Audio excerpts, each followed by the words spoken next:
Olha que beleza, até um pezinho pequenininho de jabuticaba, com poucas flores, deve ter aí umas 10, 15 flores aí. Já atrai a jataí. Todas as abelhas sem ferrão, elas amam essa jabuticaba.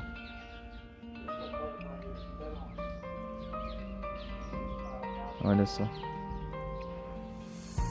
Que coisa linda.